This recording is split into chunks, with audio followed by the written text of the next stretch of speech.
ஆனா அம்பானி கடைசியில உன் பேமானி வேலையை காமிச்சிட்ட பத்தியா நீ எத்தனை தடவை எங்க ஆளு உங்களுக்கு கப்பச்சி கொடுத்துருப்பாப்பல ரோஹித் சர்மா. நீங்க அடிக் பண்ண கேப்டனா போட்டுக்கிறீங்க, தப்பே கிடையாது. ஓகே, நீங்க கேப்டனா போடுங்க, பிரச்சனை இல்லை. ஆனா ரோஹித் சர்மா போல வருமா இந்த வாட்டி ஐபிஎல்ல உங்களை அடிக்கிற அடியில நீங்க வித்துருக்க போறீங்க சவர்மா. அந்த மனுஷனை கேப்டன்சில இருந்து தூக்கிட்டீங்களே, எத்தனை பேர் அன்ஃபாலோ ஆகிருக்காங்க பாருங்க உங்க இன்ஸ்டாகிராம் பேஜ்ல.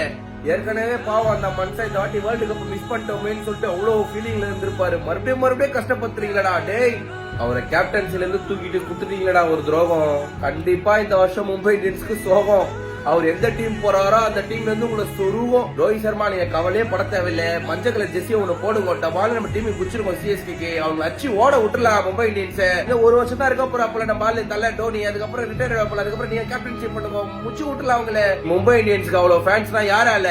ரோஹித் சர்மாவால தான். இன்னைக்கு அந்த டீம் அந்த அளவுக்கு மாப்பாருன்னா யாரால? ரோஹித் சர்மாவால தான். ஆனா மும்பை இந்தியன்ஸ் உங்களை அழிக்க எந்த டீமும் தேவையில்லடா. உங்க டீம் ஓனர்ஸே போதும், அவங்களே உங்க டீம் முச்சு விட்டுருவானுங்க. நீ சென்னை சூப்பர் கிங் வந்துரு தலைவா, உனக்காக வெயிட்டிங்ல இருந்து. நீ மஞ்சள் கலர் ஜெர்சியை மட்டும் போட்டு தெளிவா, அவங்கள மஞ்சள் போய் மாட்டி விட்டுலாம். அவங்களுக்கு மும்பை இந்தியன்ஸ்க்கு ஓட விட்டுலாம். இந்த வாட்டி மும்பை இந்தியன்ஸ் வந்து எங்களுக்கு ஆப்போனன்ட் டீம் தான். ஆனா எதிரிக்கு என்ன அநியாயம் இருந்தாலும் அதுக்கு ஒரு நியாயம் வேணும்டா. இது அநியாயம்டா, இது ஒரு நாகரிகம் வேணாமாடா உங்களுக்கு? ஷெமியும். ஆனா மும்பை இந்தியன்ஸ் ரோஹித் சர்மா எந்த டீமுக்கு போக போறான்னு தெரியல. எம்ஐ சுத்தி பாருங்க, உங்களை பொம்மையாகிடுவார் இந்த வாட்டி ஐபிஎல்ல. தொம்மையாகிடுவீங்க, தேவையில்லாத வேலை பண்ணுகிறீங்களா டே.